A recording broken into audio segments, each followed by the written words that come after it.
Hello বন্ধুরা, আজকে আমি তোমাদের স্যান্ডউইচ তৈরি করে দেখাবো। স্যান্ডউইচ করার জন্য যে উপকরণগুলো আমার লাগবে, সব উপকরণগুলো এই যে আমি সামনে সাজিয়ে নিয়েছি। আর আমি এই রুটি নিয়েছি, বড় রুটিটা। তোমরা চাইলে ছোট যে রুটিটা কিনতে পাওয়া যায় ওটাও নিতে পারো, কিন্তু এই বড় রুটিতে করলে স্যান্ডউইচটা দেখতে খুব ভালো লাগে, তাই আমি এই রুটিটা নিয়েছি। সব প্রথমে আমি এই রুটিটা কেটে নেবো। এই রুটির চারটে ধারের লাল অংশ আমি কেটে নেবো।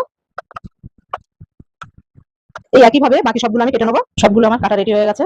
স্যান্ডউইচ করার জন্য যে উপকরণগুলো আমার লাগবে সেগুলো একে একে আমি এই কাঁচের গামলির মধ্যে দিয়ে দেবো। দিয়ে দিচ্ছি পেঁয়াজ কুচি, শসা কুচি, গাজর, শুকনো লঙ্কা আর কাঁচা লঙ্কা কুচিয়ে রেখেছিলাম, গুঁড়ো লঙ্কা, গোলমরিচের গুঁড়ো, দিয়ে দেবো একটু লবণ।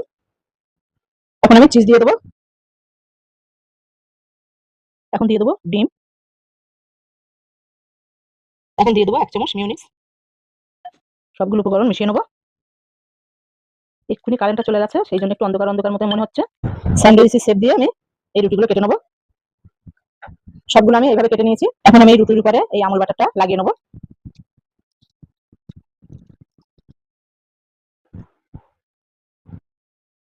স্যান্ডউইচের যে মশলার পুরটা রেডি করেছিলাম সেই পুরটা আমি দিয়ে দেবো।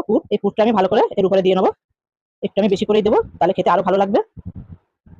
এখন দিয়ে দেবো অল্প একটু চিজ আর দিয়ে দেবো একটু ডিম। এই একইভাবে আমি সবগুলো তৈরি করে নেবো। আরো একটা আমি রুটি নিয়ে নিয়েছি। এখন এই রুটির উপরে আমি সস লাগিয়ে নেবো। ঠিক এইভাবে সসটা লাগিয়ে নিতে হবে।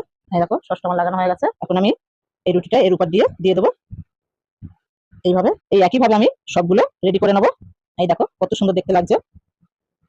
সবগুলো আমি একইভাবে তৈরি করে নিয়েছি। এখন আমি বাটার দিয়ে ছেঁকে নেবো। তাওয়াটা গরম হতে দেবো। দিয়ে দেবো একটু বাটার। এভাবে সব দিকে একটু লাগিয়ে নেবো। রুটিগুলো দিয়ে দেবো।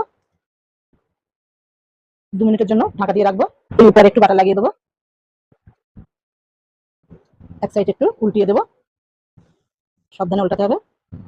ঢাকনাটা তুলে নেবো। এই দেখো খুব সুন্দরভাবে আমার স্যান্ডউইচটা হয়ে গেছে। এখন আমি তুলে নেবো। আমার সবগুলো স্যান্ডউইচ রেডি করা হয়ে গেছে।